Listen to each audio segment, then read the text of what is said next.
તેલ બરાબર ગરમ છે. હવે આપણે મગની દાણું જે આ કોટિંગ બનાવ્યું છે એને આ પનીરને કવર કરી અને પછી તળી લઈશું. ઓકે. અને આને કવર કરતી વખતે ધ્યાન એટલું રાખશું કે જસ્ટ બધું આખું આમ પકોડા જેવું નથી બનાવી દેવાનું. થોડું પનીર કેપ્સિકમ પણ દેખાય તો કોઈ પ્રોબ્લેમ નથી. ઓકે.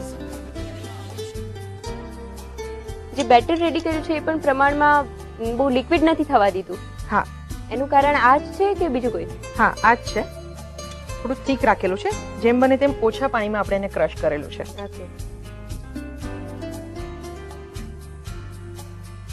તેલ એકદમ ગરમ થાય પછી જ આપણે એડ કરશું. ફૂડ કલરના કારણે બેટરનો જે કલર આવ્યો છે એ પણ એકદમ એટ્રેક્ટિવ આવ્યો છે. યસ.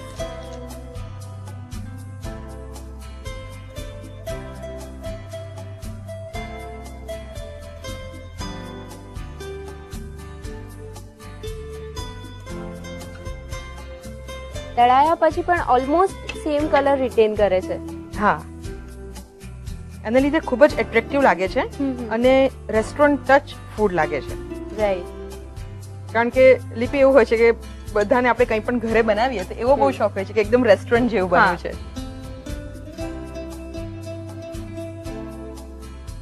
અને આની અંદર નાખ્યા પછી બહુ હલાવવાની ઉતાવળ નહીં કરવાની. અચ્છા.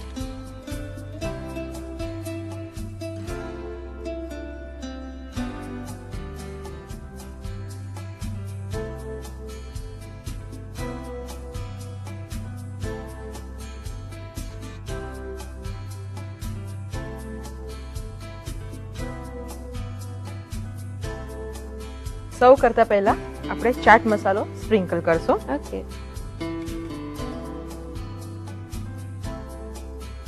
ટીક્કા તળાઈ ગયા છે. સર્વ કરીએ.